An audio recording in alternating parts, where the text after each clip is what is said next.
children in schools all over the Philippines sing these verses of their national anthem.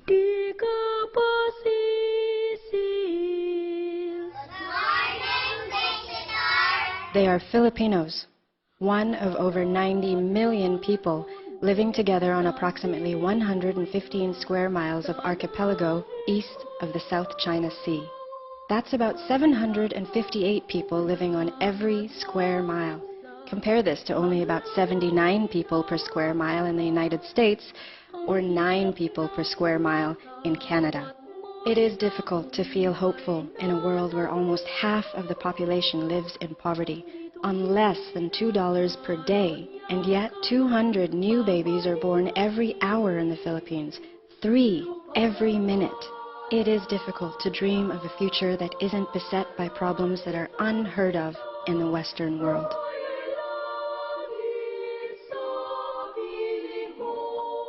Absolute poverty, natural disasters, political upheavals, non-existent social services, and inadequate education.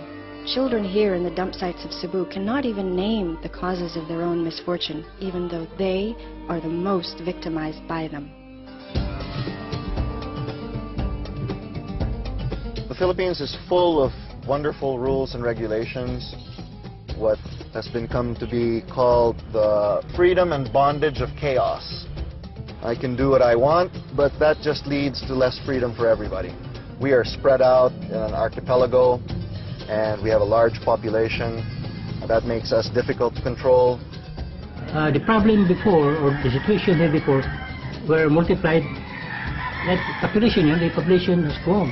Under the Arroyo administration, our economy is growing, in fact faster than the previous 2 or 3 presidents. However, while the economy is growing, poverty is also getting worse. As of the moment, there are plenty of environmental problems that arise because of human intervention. You know, in the dump, you need to be very active. There's no time for you to plant, because everybody is trying to live in a survival mode.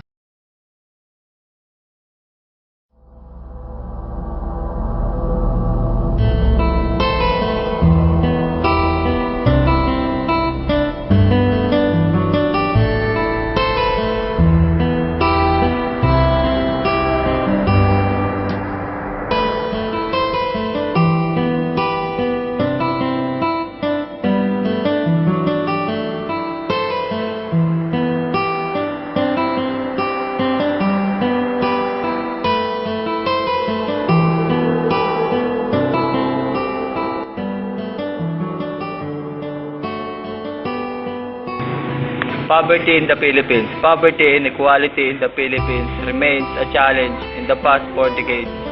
The proportion of households living below the official poverty line has declined slowly and eventually, and poverty reduction has been much lower than in neighboring countries, such as the People's Republic of China, Indonesia, Thailand, and Vietnam. Economic growth has gone through boom and bust cycles, and recent episodes of moderate economic expansion have had limited impact on the poor. Great inequality across income brackets, regions, and sectors, as well as unmanaged population growth, are considered some of the key factors constraining poverty reduction efforts.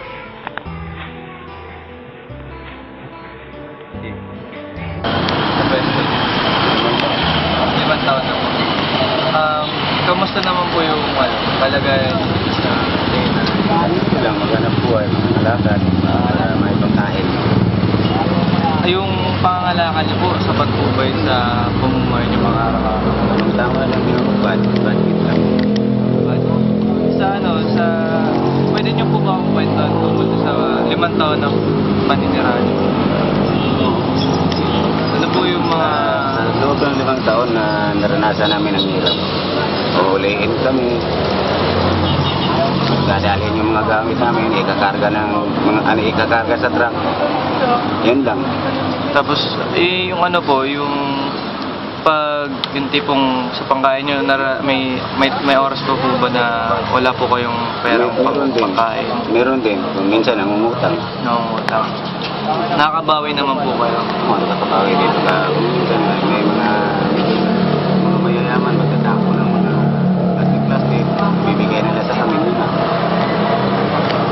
kapag po ba, yung tipong may sakit po, yung paano nyo po na lalampasan yun, yung sa buhay nyo, yung problema. Nagkakasakit. Opo.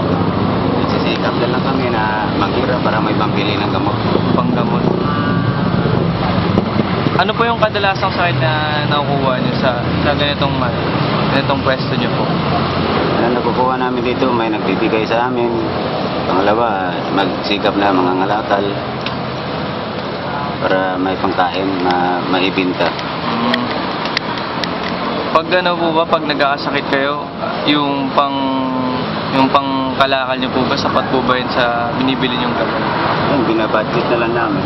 Ate para may pangbiling gamot, pangbiling bigas, tao lang.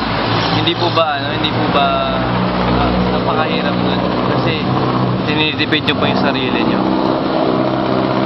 Minsan mahirap talaga. Maghalo na lang ang pawis mo at saka luha. Pwede po ba iba pang mga kwento iba po ba yung kwento sa naranasan? Marami ang naranasan. Kung minsan sa pagpangangalakal, nakulong ako sa hindi totoong kasalanan. Ay, napagbintangan po ka? Napagbintangan lang. Tinuturo lang ako. Pero sa tagal-tagal, nakalaya ako. Kalabas na ako yun. Masaya na rin ako. Nakasama ko yung pamilya ko. Yun lang yun.